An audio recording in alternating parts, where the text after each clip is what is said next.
ಮಾತು ಬರೋದಿಲ್ಲ. ಕೆಲವು ಜನ ಮಾಡ್ತಾರೆ,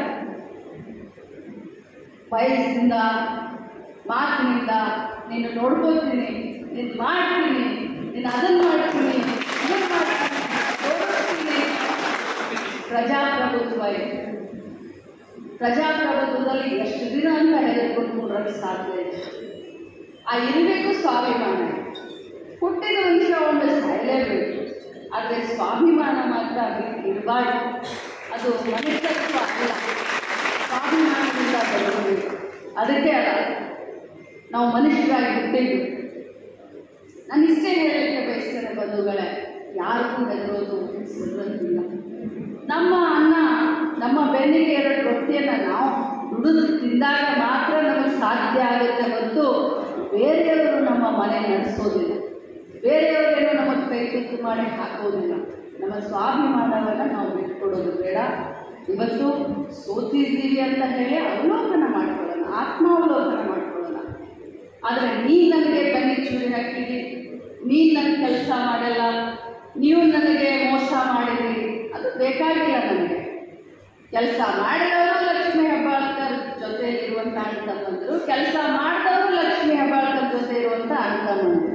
ನನ್ನ ಮಗನಿಗೆ ಅದನ್ನೇ ಹೇಳಿದ್ದೀನಿ, ಯಾರು ನಿನಗೆ ಸಹಾಯ ಮಾಡಿದಾರೋ ಅವರು ನಿನಗೆ ಕಣ್ಣಿ ಕಾಣುವಂಥದ್ದೇವರು, ಯಾರು ಮಾಡಲ್ಲೋ ಅವರು ಕೂಡ ನಿನಗೆ ದೇವರು. ಯಾಕಂತಂದರೆ ಈಗ ಆಗಬಹುದಲ್ಲ ಅಂತ ಮುಂದಿನ ದಿನದಲ್ಲಿ ನೀನು ಎಚ್ಚರಿಕೆಯಿಂದ ಇರಲಿಕ್ಕೆ ನಿನಗೆ ಅವರು ಸಹಾಯ ಮಾಡಿದ್ದಾರೆ ಅಂತ ಹೇಳ್ತೀನಿ.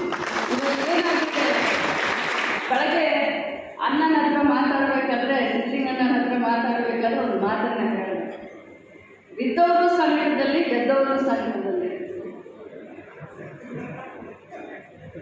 ಬಿದ್ದವರು ಹೆಂಗೆ ಬಿದ್ವಿ ಅಂತ ಹೇಳಿ ಸಂಕಟ ಪಡ್ಕೊಂಡ್ರೆ, ಗೆದ್ದವರು ಯಾಕೆ ಕಡಿಮೆ ಆಯಿತು ಅಂತ ಸಂಕಟ ಪಡ್ಕೊಂಡವರು ಒಂದು ಪ್ರಸಂಗ.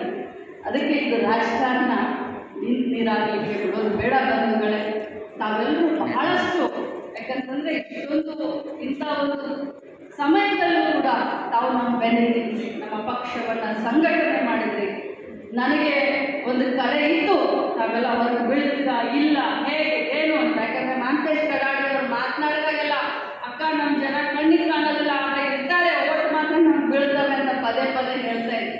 ಆದರೆ ಪ್ರತಿಯೊಂದು ಬೂತ್ನಲ್ಲಿ 15 ಜನ ಕಾರ್ಯಕರ್ತರಿದ್ರೂ ಕೂಡ ಬಹಳಷ್ಟು ಶಿಸ್ತಿನಿಂದ ನಮ್ಮ ಪಕ್ಷದ ಅಭ್ಯರ್ಥಿಯನ್ನು ಗೆಲ್ಲಿಸಲಿಕ್ಕೆ ತಾವು ಪ್ರಯತ್ನ ಪಟ್ಟಿದ್ದೀರಾ. ತಮ್ಮ ಋಣ ನನ್ನ ಮೇಲೆ, ನನ್ನ ಮಗನ ಮೇಲೆ, ಪಕ್ಷದ ಮೇಲೆ ಇದೆ.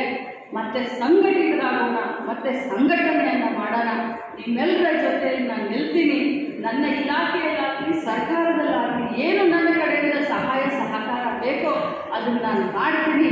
ನಾನು ಕೂಡ ನಿಮ್ಮ ಜೊತೆ, ನಿಮ್ಮ ಕಷ್ಟದಲ್ಲಿ ಸುಖದಲ್ಲಿ ಇರ್ತೀನಿ.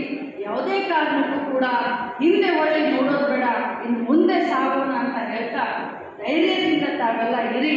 ನಾನು ಕೂಡ ನಿಮ್ಮ ಜೊತೆ ನಿಲ್ತೀನಿ ಅನ್ನುವಂಥ ಮಾತನ್ನು ಕೊಟ್ಟು